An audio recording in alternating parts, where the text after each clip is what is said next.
அமைச்சரவையிலிருந்து செந்தில் பாலாஜி பொன்முடி விடுவிப்பு.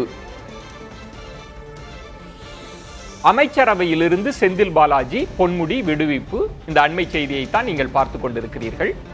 சில நாட்களாகவே இந்த செய்தி ஊடகங்கள்ல பேசுபொருளாக இருந்தது. தமிழ்நாடு அமைச்சரவையில் மாற்றம் வரலாம் அப்படின்ற செய்தி இருந்து கொண்டே இருந்தது. இந்த சூழல்ல தான் இந்த அண்மை செய்தியை பார்த்துக் கொண்டிருக்கிறீர்கள். அமைச்சரவையிலிருந்து செந்தில் பாலாஜி பொன்முடி விடுவிப்பு. சிவசங்கர் அவர்களுக்கு மின்துறை கூடுதலாக வழங்கப்பட்டிருக்கிறது.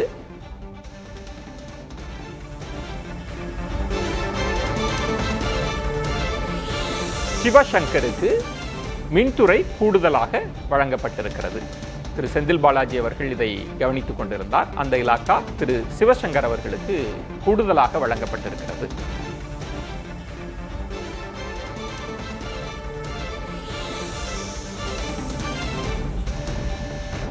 திரு முத்துசாமி அவர்களுக்கு மதுவிலக்கு ஆயத்தீர்வை கூடுதலாக வழங்கப்பட்டிருக்கிறது. அமைச்சரவையிலிருந்து செந்தில் பாலாஜி பொன்முடி அவர்கள் விடுவிக்கப்பட்டிருக்கிறார்கள். திரு செந்தில் பாலாஜி நிர்வகித்த துறைகள் திரு சிவசங்கர் அவர்களுக்கும் திரு முத்துசாமி அவர்களுக்கும் கூடுதலாக வழங்கப்பட்டிருக்கிறது. இல்லை நீங்க குறிப்பாக கவனிக்க வேண்டும் என்றால் புதிதாக ஒருவருக்கு வழங்கப்படலை. இது பேசப்பட்டது. யார் செந்தில் பாலாஜி நிர்வகிக்கக்கூடிய துறைகளை யார் கையாள போகிறார்கள், யாருக்கு அந்த இலாக்கா ஒதுக்கப்படும் அப்படின்லாம் இருந்தது. புதிதாக வரவு இருக்குமா அப்படின்லாம் பேசப்பட்டது. ஆனால் இருந்த அமைச்சர்களுக்குள்ளாகவே இந்த துறைகள் பங்கீடு செய்யப்பட்டிருக்கிறது. அதைத்தான் அண்மை செய்தியாக பார்த்துக் கொண்டிருக்கிறீர்கள்.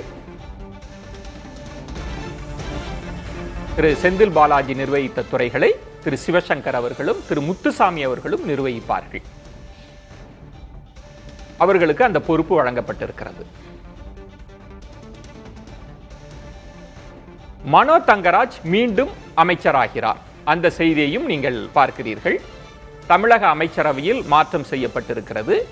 மனோ தங்கராஜ் அவருடைய பொறுப்பு சில மாதங்களுக்கு முன்பாக அவர் துறையிலிருந்து விடுவிக்கப்பட்டிருந்தார். மீண்டும் திரு மனோ தங்கராஜ் அவர்களுக்கு பொறுப்பு வழங்கப்பட்டிருக்கிறது. அதைத்தான் அண்மை செய்தியாக பார்த்துக் கொண்டிருக்கிறீர்கள்.